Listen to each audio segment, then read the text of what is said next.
まあちょっと大きすぎたな。ちょっと取りたい。でもまあいっか。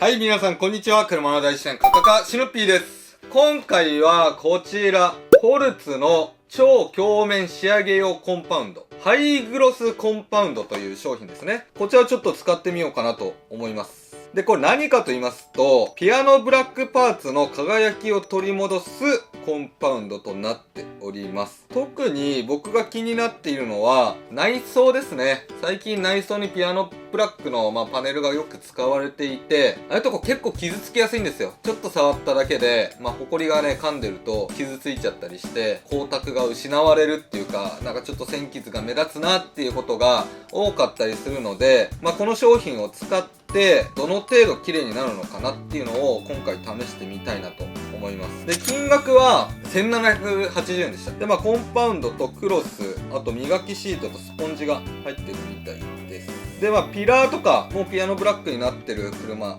結構あったりするんですが、そういうところにも使えますよと。繊細な鏡面樹脂パーツや塗装面の最終仕上げに、塗装面にも使えるのかな。で、手磨きなので、どこまでね仕上がるのかっていうのが正直気になるので、実際に使ってみたいなと思います。そしたら早速そうてレッツゴー。はい、そしたらこのピアノブラックのところ磨いていこうと思います。で、商品がこちらです。で、側面に使い方が記載されています。使用方法1番、作業箇所のホコリや汚れを落とし、水分は拭き取ってください。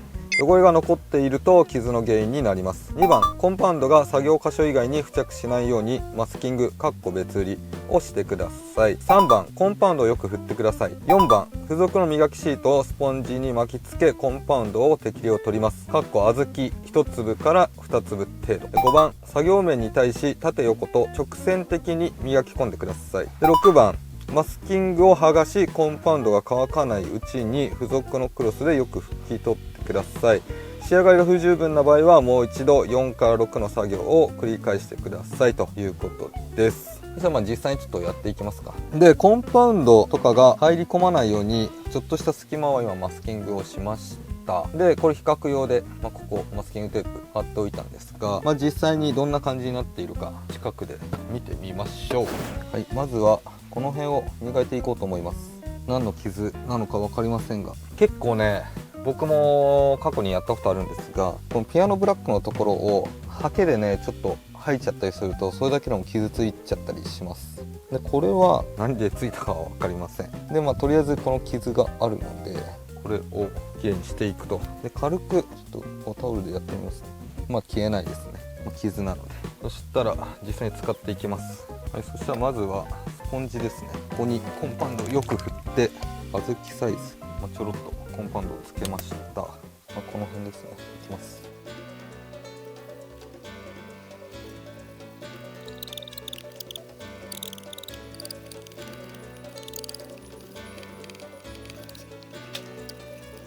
一旦こんな感じで、乾かないうちに拭いてみます。ここら辺の深い傷残ってますが綺麗になってる。この辺まだ傷が深いのでもう少しやっていきます。で、使ってる感じはホルツ同メーカースクラッチレスコンパウンドにかなり似てますね。でもコンパウンドなので普通に磨いていくという意味ではそれは傷は取れるよねっていう感じなんですが、ピアノブラックのこういう繊細な部分にどのコンパウンドを使っていいかわからない人結構多いと思うので、そういった意味では専用みたいな感じであると分かりやすいかも。おお、綺麗になってるね。分かりにくいかもしれないのでマスキングテープ剥がしてみます。この辺傷があるのに対して、ここねちょっとスポンジ貼りにくかったからまだ傷あるんですが、この辺はね比較的傷はなくなりました。で、ちょっとねツヤもやっぱ出たような感じするね。ここがまだ残っているので追加でやってみようか。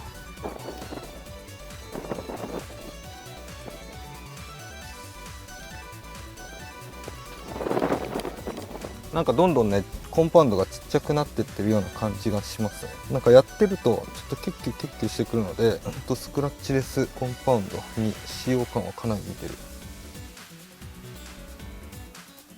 どうです？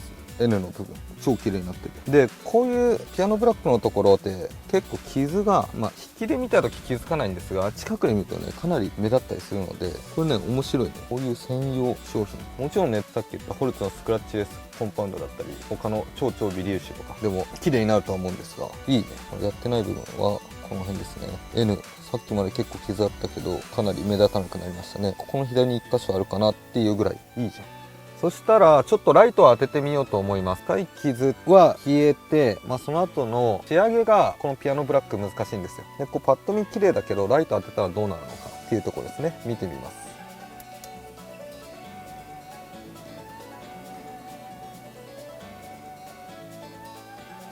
どうでしょう。ライトがすごく乱反射してないですかね。っていうことは細かい傷が、今入っている状態ですね。で細かい傷をつけて深い傷を消していったっていうことなんですが、普通にこう、ライトを当てなければ全然わからないんですが、ライトを当てると逆に磨き傷が目立っているような感じになっています。でこれもね綺麗にしていくってなるともっと細かいねコンパウンドに磨かないといけないんですよ。やっぱねピアノブラックは難しいね。もうちょっと大きい傷のとこやってみますか。この傷分かりますか。ここもねこう見る角度だったり光を当てる当てないでかなり見え方が変わってくるんですが、これはよく見ると肉眼でも見えるような傷ですね。カメラだとね映んないんだよね。これがまた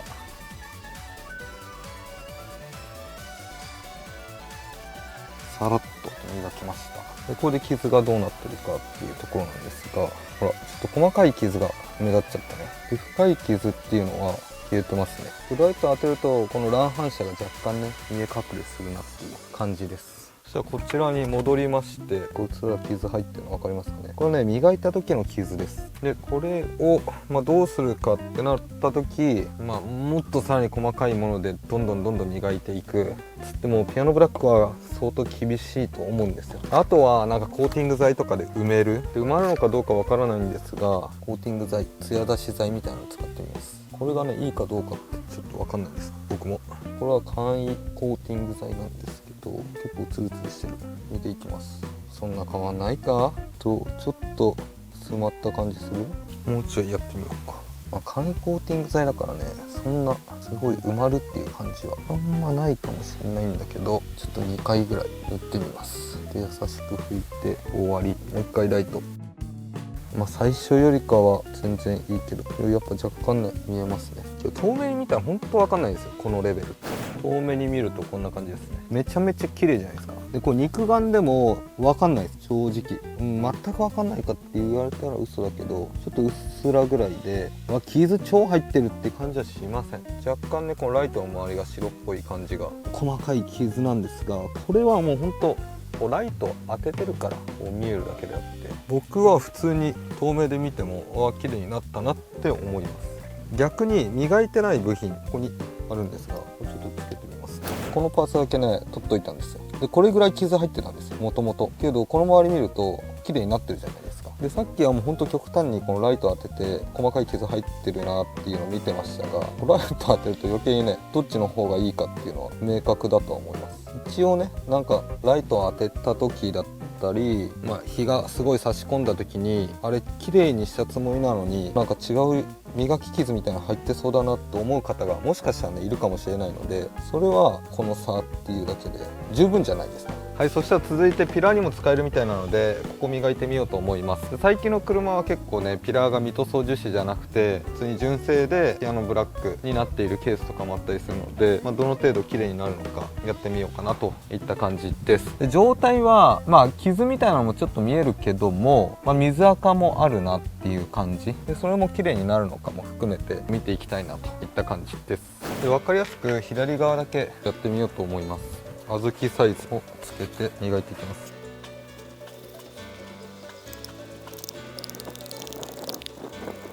汚れてますね。この汚れも取れてくれてる感じですね。でちょっと気になる傷が1個あるのでもうちょっとやってみようと思います。乾く前に1回軽く拭いて、拭き取りが困難な場所は攻めすぎない方がいいです。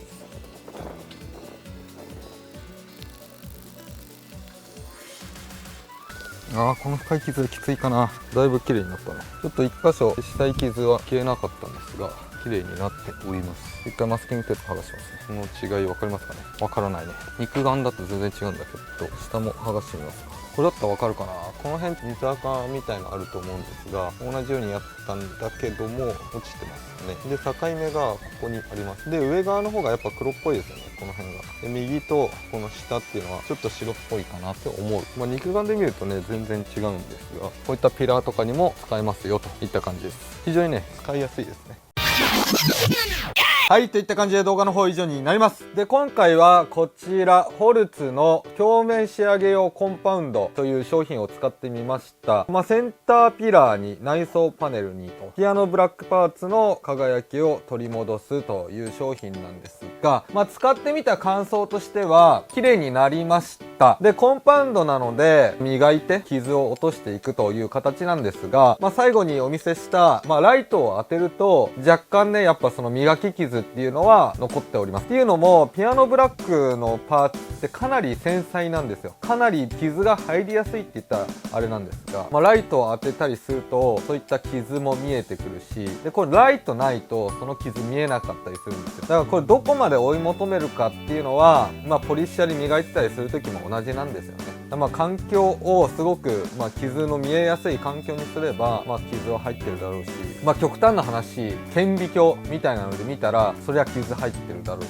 ここね、難しいところなんですよ。別にね、この商品を擁護してるわけではなくて、こういうのは全然あり得るので、どうです？僕は引きで見た感じ、ライト当ててない時、ライト当ててもね、引きで見るとそんなね、わからないレベルなので、それよりね、傷、もともとついてた傷の方が目立ったら嫌だなと思ってたから、僕的には良かったなと思うんですが、そこはね、皆さんここである程度判断してもらいたいなと思います。でもっと仕上げたいのはどうすればいいんだろうね。コーティングを塗るとか、もう一つ手なのかな。あれを効果型のコーティングとかなんか塗って、さらに傷が目立たなくなるのかどうかっていうのも今後やっていきたいなと思います。平面はね、スポンジを使えばいいと思うんですが、曲面はね、どうしてもスポンジ難しいので、磨きシートがあるから、これにコンパウンドをつけて手で磨いていった方が使いやすいかなと思いました。で、ちなみに最後使ったコーティング剤はまだ全然動画で紹介できてないんですが、こちらですね、スリンビューのプレイして拭くだけボディワックスニュースーパーシャイン、こちらちょっと使ってみました。で、傷の方もねちょっとね軽減できたかなとは思うんですが、